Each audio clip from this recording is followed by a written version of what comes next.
Hello and welcome to the Recipe Scrapbook.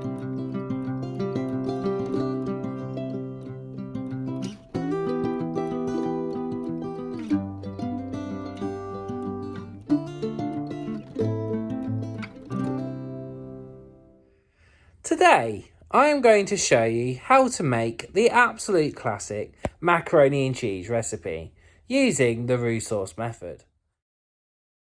A roux is a cooked mixture of equal amounts of butter and plain flour that thickens and form the bases of a variety of different sauces. You would commonly use a roux sauce in dishes such as fish pie, lasagna, moussaka, as well as the macaroni cheese we're making today. Here is a list of ingredients and equipment you will need to make macaroni cheese.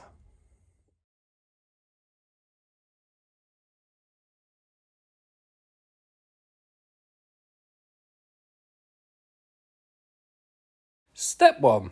Prepare yourself and your unit. This includes washing your hands. We need to do this using hot water and hand soap for 30 seconds. This is done to remove any bacteria that may already be on your hands. Make sure you get under your fingertips. There'll be bacteria hiding underneath them as well. Rinse your hands under hot water to make sure that your hands are clean, and then dry them with paper towel. Spray your surfaces with work surface sanitizer and wipe them down using a clean cloth. Even if they look clean, you never know if someone's been there before you and what they've done on their work surface. If you need to measure out your ingredients, make sure the units are correct on the scales. You can change them by pressing the unit button. Before you start measuring, make sure your scales are 0. Repeat this process until you've weighed out all of your ingredients and then place them on a tray ready to use. This is called a mise en place. Step 2. Half fill your pan with water and boil on a high heat until bubbling. If you add water from your kettle, the water will bubble quickly. To turn on your hob, firstly locate the small circle and the position of the hob you're trying to turn on. Press the button down and turn. When you hear the gas, press the ignition button in order to turn on your hob. Place your saucepan on the hob, ready for you to boil your water. When your water starts to look like this, you will be ready to add your pasta. Carefully add your pasta into the pan and cook for around 10 minutes or until the pasta is al dente. You can add a sprinkle of salt to the pan as well if you wish. The Italians use the term al dente to describe how their pasta should be cooked. In English, it translates as to the bite. If it is soft and chewy and you can bite through it, then your pasta should be cooked. Step 3. Melt your butter in a second pan. Make sure you use a low heat to do this, as it will stop the fats from separating in the pan whilst you melt them.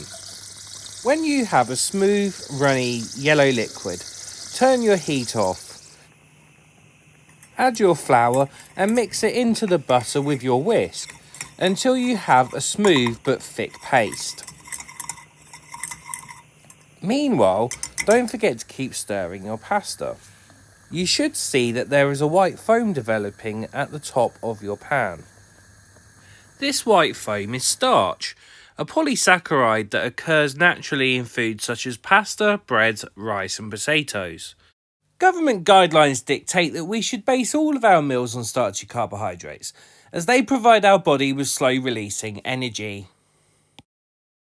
Step 4.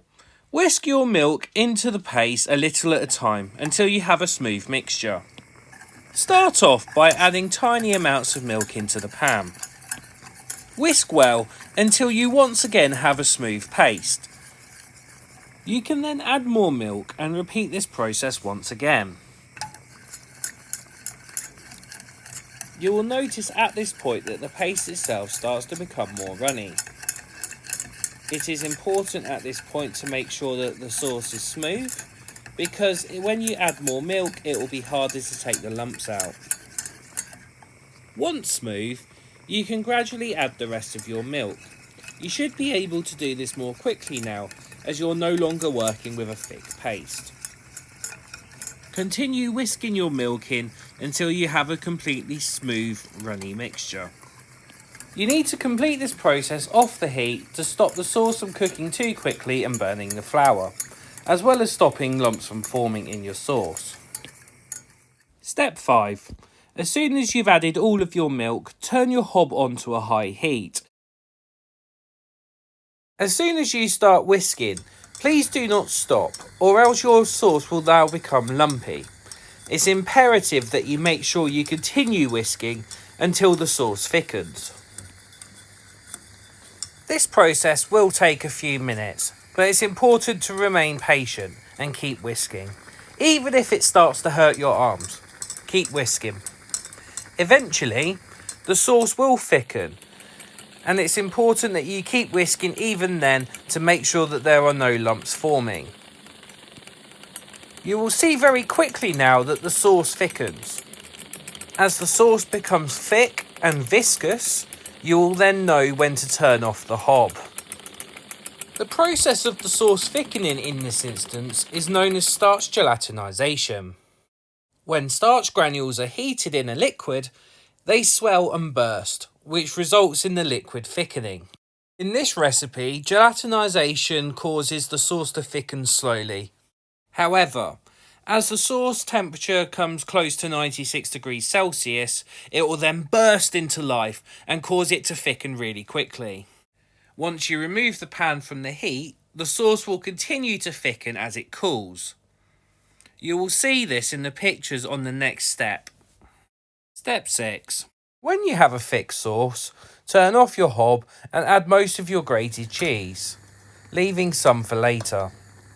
Mix the cheese into your sauce using your whisk. The heat from the pan will help to melt the cheese so that you have a smooth but cheesy sauce, ready for you to add your pasta into. Meanwhile, don't forget about your pasta. Check if it's cooked. If your pasta's cooked, you should be able to cut it in half with your wooden spoon without it moving around too much. If your pasta is not cooked, it'll be more difficult to cut, something a bit like this. Cook the pasta for longer if this happens. Step 7. Place your colander into an empty sink and drain your cooked pasta into it. Remove any obstacles from the sink, such as washing up bowls, so that you have a nice clear sink before you place your colander inside.